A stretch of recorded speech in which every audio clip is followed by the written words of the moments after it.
I'm good. Great. All right, Coach. Definitely played much better defense over the weekend against Minnesota, held them to under 100 points twice. Now, how much is that defense going to be challenged tonight against an Atlanta team with a lot of firepower? Yeah, this is a tough team. Our defense is definitely going to be challenged. They have shooters all over the place.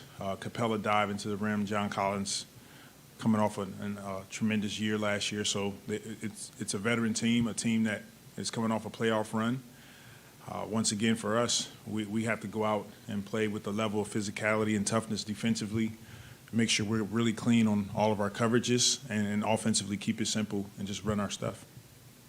You mentioned you mentioned Collins and you mentioned Capella. Your rebounding has been outstanding, and a lot of that has to do with JV. This is a big matchup for him as well because obviously Capella led the league in rebounding a year ago, and Collins is a double-digit guy every night. So that's a very interesting matchup between those guys tonight. Yeah, I think they're probably saying the same things that we're saying about them, is we got to keep them off the glass. Awesome rebounding team. Like you said, Capella, one of the leading rebounders in the league. I think he led the league in offensive rebounds. They do a tremendous job of just playing their game. Once again, Trey Young, penetrating, finding shooters. They got their bigs diving, and it's going to be a really good matchup for us, a really good challenge to see where we are. Just to follow up, because again, Jonas has had help, but what's the mentality? What does it have to be a good rebounding team? You got to go. You got to go to the boards. Number one, offensively, it's big for us to try to gain extra possessions. So we want to try to crash, but then defensively, you just got to turn it, hit bodies. We're a team that can rebound, so we want to use it to our strengths. Hey, we talked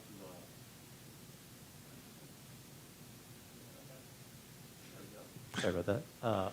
We talked to Josh's shoot around today. He said he felt like he's getting close, but he sounded maybe pessimistic about playing tonight. Do you know yet about him for tonight's game?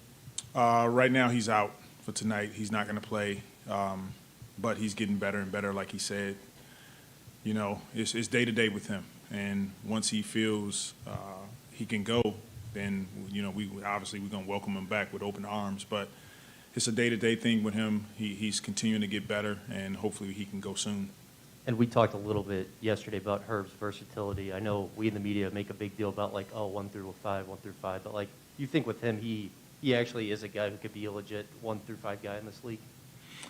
Most definitely. Herb is a guy that can play multiple positions. I think at some point during the season we'll go small, and you know he could be at the 5-4 position, and so we're working on those things in practice with him. And you've obviously been, very complimentary of Herb and the impact he's made since he went into the starting lineup. Do you think it's at the point where you got to consider keeping him in the starting lineup even when Josh comes back? Right now we'll evaluate where Josh is when he comes back, but I don't want to guarantee that Herb is going to be in the starting lineup. But I don't know. It's something that we'll look at. But when Josh comes back, he's a guy that's done it for a number of years. He's been solid for us, and we want to look at our lineup and just see who's the best fit. Yeah, and Trey mentioned earlier that, after the way he played in preseason, it's obvious teams are guarding him differently now, putting the focus on keeping him from getting those open looks at three. I guess what's the conversation been like with him as far as how to adjust to that and still be effective even when teams are taking away his greatest strength? Yeah, it's something that I think is a compliment to him. He shot the ball extremely well during the preseason, and he's on the scouting report. You can tell the way teams are closing out to him. But yet and still, he has to be ready to shoot the ball, catch and shoot the ball when he's open. Guys are finding him, and it's something that we've talked about as a coaching staff. We talked to him about is get yourself ready to shoot the ball or pass it or drive it. And I thought the last couple of games in Minnesota, he did a better job of that. Just across the league scoring, it seems like it's a little bit down through these first couple of games. How much of that do you think is, the rules being adjusted a little bit, and how much do you think is just it's still early? I think it's a little bit of both. I think it's early, but I definitely can see the difference in the rules. The games are a bit more physical, and not as many. And I could be wrong, but it doesn't seem like it's as many fouls, especially like the hook fouls and the jump into you fouls. So I think the referees are definitely looking at that. It's hard to referee our games. But, they're doing a good job trying to adjust, and I think that's one of the reasons the scores are lower.